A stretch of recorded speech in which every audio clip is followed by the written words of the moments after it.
Shalom, giving all praises, honor, and glory unto Yahweh, Bahashem, Yahweh Shai, Bahasham, Rakak Wadash, and double honors to the apostles and the elders in Great Millstone, and salutations to the elect that are scattered abroad throughout the four corners of the earth. To you, I say Shalom. It's going to be an in transit, basically, just just pressing the button, the record button, and rolling through the spirit. And the Passover is tomorrow evening. At sundown, and I was looking at the elder from Chicago, and he was saying, he said basically in his title, pray to Yahweh Shai Shai that this is the last Passover, and Lord willing, this is the last Passover here in America, and if not, Lord willing, this is the last Passover at its current status as far as society still being upheld. All right. Now, to our brothers and sisters out there, and also to you Negroes, Latinos, and Native Americans.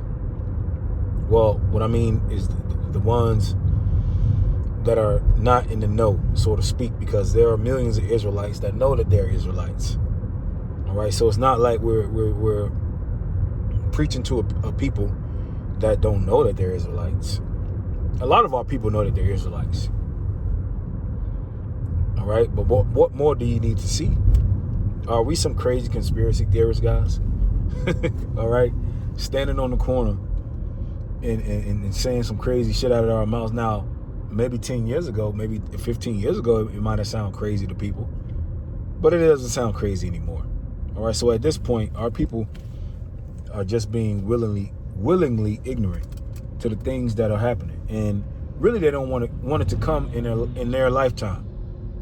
Why? Because it feels good, and also because the Lord is allotted a certain number of people to be deceived until the nuclear missiles come. Okay, but a lot of our people will be saved up out of America.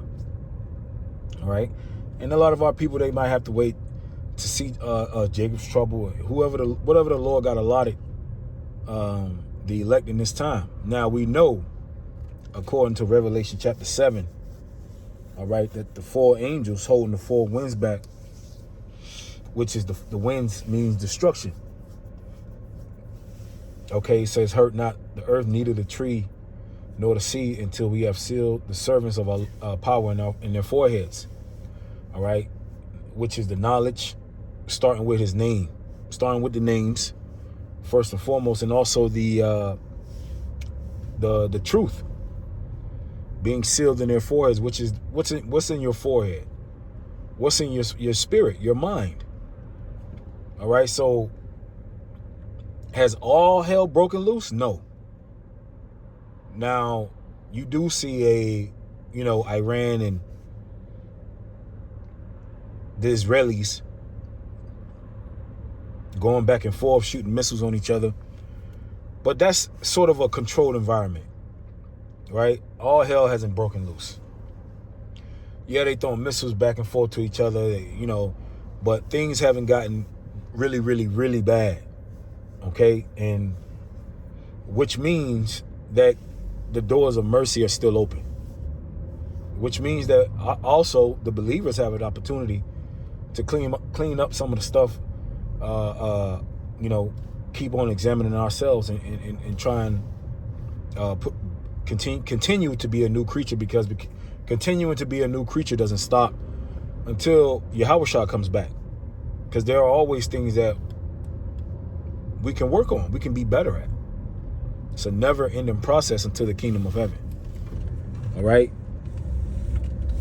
now back to the destruction. All right, those angels are holding the four winds back, which means that they're controlling the destruction. And they have once they let the four winds go, they're not literally holding a corner of the earth. It's a metaphor to saying, don't cause the destruction until the elect is sealed. Now the angels have a big part in the destruction and in the deliverance, because they are the hands of Yahweh Shai, the hand of Yahweh Ba'ashem Yahweh Shai. All right, they're the ones that control the minds of the kings. All right, these different elites, the angels control the minds through Yahweh Ba'Shem Yahushai. Okay, and when the Lord lets these angels the destruction loose, all hell is going to break loose, which means that these angels are going to go through the earth and basically wreak havoc. All right, on the minds of people. Okay, on the minds of different kings. All right, the scriptures speak about the evil thought. All right, that thou shalt think an evil thought. Okay, so these angels on the left hand side are going to get busy towards the end. All right, these different generals and these different captains and leaders and the elites. All right, the very essence of the very thought of an NWO really is the Yahweh's NWO, right? Because we're all creations, right? We all created. Everything is predestined. So really, on the left hand side, the thought of an NWO, it comes from the way that the Lord has wrote the story. All right, because you have a director, which is Yahweh. He wrote the script, and he chooses who's the good guy, who's the bad guy, and the script. When an actor when it's chosen for a movie, he doesn't get to write the script. He just acts out what he's reading on the paper, and this is what you see. You see the bad guy, which is Esau, which in his mind he thinks it's his NWO. No, this was already predestinated. All right, that you would be a wicked demon. All right, and you're only just following the script. All right, just like you got a good guy and a bad guy. All right, and the good guy, he's going to win, which is Jacob. All right, because when you look at a superhero movie, the superhero is not winning. He's not beating the villain the whole movie. When you look at the cartoons of Batman and Superman, right? Throughout the movie, Superman might be getting his ass cooked by Lex Luthor, getting beat up, boom, boom, boom, for a good part of the movie. And then at the end, he prevails. So the good guy gets his ass whooped at least 60% of the movie. So when you look at us, the Jacob, all right, when you look at the 12 tribes of Israel, we've been getting our ass handed to us ever since the kingdom split. We've been getting our ass dragged across the world, getting kicked in our ass for being disobedient. But now is the time, right? Because the scriptures say, the reason why this war is beginning to start in Joel 3 is because of what these demons did to us, the heathens. So now, all right, now this is the part of the movie where the good guy starts to win. This is the part of the movie where the good guy starts to win. All right, and what I mean by that is the Lord is going to bring this man's kingdom down. All right, he's gonna basically cause Esau to crash out. All right, that's what the Lord, the scriptures say what? And the Egyptians will I give over to them a cruel Lord. Donald Trump is that, we believe that Donald Trump is that cruel Lord written in Isaiah 19. Okay, in which, since he's been in office, man, this guy's about to get World War III started. So Donald Trump is doing a hell of a job. All right, this is the perfect character to end the world with. The Lord, he don't make any mistakes, man. This is the perfect character. And Lord willing, the Lord keeps Donald Trump alive and healthy to continue to be a demon so that United States can fall and that the children of Israel can get the kingdom of heaven. All right. Now there's a lot of people that might go over their heads. But at the end of the day, Donald Trump is really on our side. If you think about it like through the spirit, Donald Trump is working for the elect. Look at what Donald Trump is not on the American people's side. Look at what he's done since he came in office to the economy, to the people. If anything, he's an agent for the elect. And he doesn't even know it. He's bringing America down. He's bringing it down to the ground. He's burning America down to the ground. And of course he get his instructions, all right, from the elite, nevertheless. But the elite are can only go according to the script. And it's time for us to win. Okay, and it's time for these devils to go in slavery. There's nothing that they can do to prolong this kingdom. All right, these Edomites, they're not special. They're the lowest, they're the basest people on the planet. They're the base man.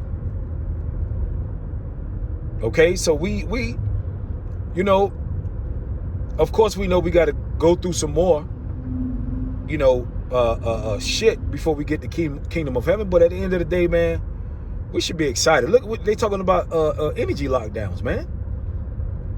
Energy crisis lockdown. What does that mean? That means, well, one of the things that means is that if you have an energy crisis shutdown, that means what? Lights, that affects energy. You need gas and oil. So how is the society going to continue to run? Because you need people to go to work to actually uphold the society. Everybody can't work from home. An electrician can't work from home. A plumber can't work from home. A police can't work from home. A firefighter can't work from home. There are certain jobs that you can't work from home. Things that uphold the society. All right? So, I mean, these people are pretty, you know, they only marching to the tune of prophecy. And the water Yahweh Ba'ashim Yahushai for making us Israelites, man. Because we're about to get the kingdom. We almost out of here, brothers. All right? That's what the scripture say, man. Lift up your head for your redemption draweth nigh. All right, so, you know, the Passover is a very, you know, it was very grave, right? Because Yahweh had to give his life up. You know, we honor that sacrifice. And how do we honor it? We honor it through our actions, not with lip service. First and foremost, we honor it with our actions, okay? By honoring his sacrifice, you know, we try to do the best that we can up here in this society. All right? And of course, we honor, you know, by preaching and teaching, you know, but first and foremost, our actions to show the Lord, hey, look, you know, we were Gentiles before, but, you know, we've come back to the truth. You know, we're trying to put our best foot forward so that you can deliver us. All right. But the point was, what I wanted to say is, the Passover was very grave. Yahweh's Passover was grave. Okay, but if you know that you're about to get out of prison soon, you're excited. And I'm excited. I know brothers are excited to see this kingdom crumble. You know, it's exciting.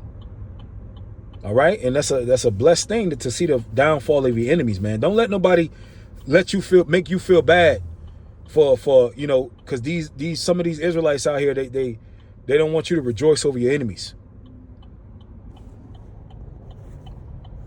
Okay, because these people want you to believe. They don't want you to rejoice over your enemies. But the very same people that captured you and hauled you off, they rejoiced over you. Okay, they rejoiced over you and sold you and was shooting dice for you and gambling for you. Sold a boy for wine and you know, selling one another for harlots. Okay, so don't let nobody make you feel bad because you are enjoying the downfall of a kingdom, of your enemy, the same enemy that is still oppressing you. Don't let nobody make you feel bad for that. All right, because the Lord said, there be nine. The scripture said there be 9 things that make a man, happy. Roughly paraphrasing. Okay, and if you live to see the downfall of your enemies, which is what, you getting beamed up, and you taking part of that first resurrection, man, that's priceless, man. That's a dream come true. To get revenge. Because the Lord knows you brothers want revenge. He knows that. The Lord knows we want revenge on our enemies. But Lord willing, He allow us to see it and be a part of it. Okay? And that's what we're a part of right now. That's what we're into. Okay? So this is another Passover, Lord willing. Things escalate. Lord willing, things escalate and get out of control. And may the Lord keep His elect, hopeful elect, because we don't know if we're part of the elect. We call ourselves the hopeful elect. Lord willing, things spiral out of control after the Passover, man. Brothers, put those curses up. Let's do it, man. Let's keep fighting and keep the faith, man. Shalom.